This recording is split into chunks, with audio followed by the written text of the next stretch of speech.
When I wrote Feel, I was the most depressed that I've ever been. Welcome back to Heart's Evening Show. How are you? I'm good, mate. I'm sorry about that. I am jet lagged. I've been on a plane. I've had COVID, but now you are part of the medicine for my soul. It's lovely to clasp eyes on you once again. Thank you so much. Thanks for being colour coordinated as well with the show. You're very on brand. It's what I do. I think ahead. I love that. Well, look, you've mentioned you're incredibly busy, Robbie, but I thought, seeing as I've got your number and you haven't blocked me yet, we check in and see how you're doing, see how things are going. What's a typical evening like for Robbie Williams? My safe zone is my bed. If I'm out of my bed, I am not in my safe zone.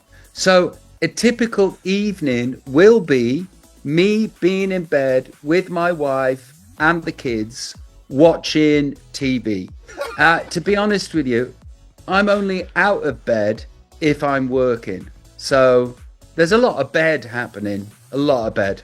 Do you have like a really good setup then? Have you got one of those beds that like lifts it? You got a remote to like lift it up? No. But I do have a mattress that feels like Jesus made it.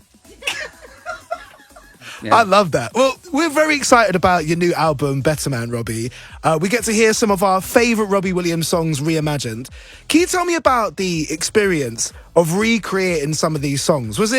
Is it a bit like looking at old photographs? Did it bring back a lot of good memories? I'll be really honest with you, Dev. It's admin. It's just I've got to get this done, because I'm always in the future. I'm never in the past. But this project for the film was just too important and too massive not to give it my all. Yeah. So during the process, I'm like, ugh, okay, let's do this. But then the finished product is where I then glean all of my jollies from.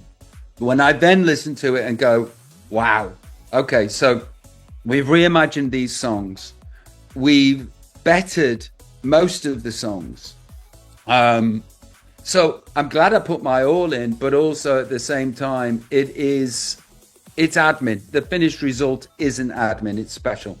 We've picked some of our favourites here at Heart, and I thought it would be amazing to hear about. Well, we've all got our own take on your music, but I would love to hear what some of these songs mean to you, like what comes to mind when I mention some of these songs. So first up, Feel. First thing that comes to mind. This will bring it down, but when I wrote Feel, I was the most depressed that I've ever been. And I guess I was newly sober. And when you are newly sober, you're taking away your medicine. But then when you take away your medicine, you're left with all the symptoms. And you're left with why you became ill in the first place. So definitely Feel is me trying to manifest a better life for myself. In fact, the chorus is, I just want to feel real love in the home that I live in. And I manifested it. Incredible. Let me entertain you. Let me entertain you is probably my modus operandi. And thank God that I wrote that song when I wrote that song with those words, because it kind of set me up for who I am and what I do and what is my USP. My unique selling point is I want to entertain you. And weirdly, not many people in my position doing the job that I do set out to do that. And it's like I want to be like this year. I'm on tour.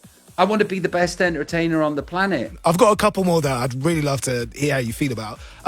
She's the One.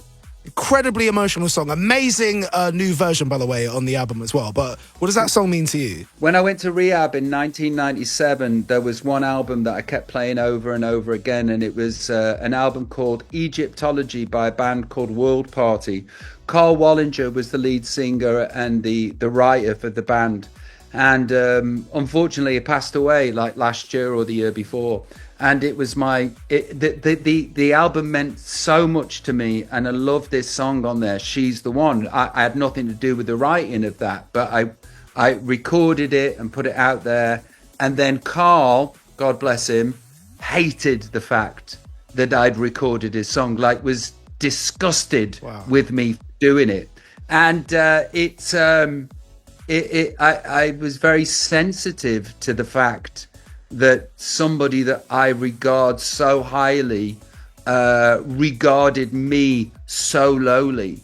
So I've had to come to terms with the fact, and I have, that you know, every time that I used to sing that song, I used to think of the original writer not liking me or not rating me in any way. So I've had a difficult relationship with it. Now I don't have a difficult relationship with it at all. I've gone back to where I was when I first fell in love with it. Incredible. And lastly, rock DJ. Rock DJ, world-class silliness. You know, it's the secret of that song is that it's based on I won't say a sample because we didn't use a sample, but there's a Barry White song called Ecstasy. Go and check it out. Barry White, or the people that wrote Barry White's songs, sold their publishing to a man that lives in London. And we had to go round to see this man to beg him to at least give us some publishing on that song. And I think that I've got 10% of that song.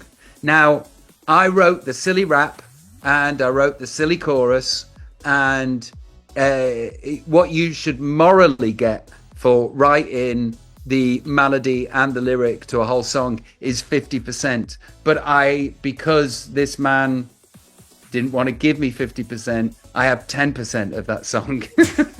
Robbie, thank you so much for talking to us. We've got our fingers crossed that this is going to be your 15th #1 album. We're going to find out on Sunday on the EE official Big Top 40. Robbie Williams, we'll see you again soon. We love you. Take care.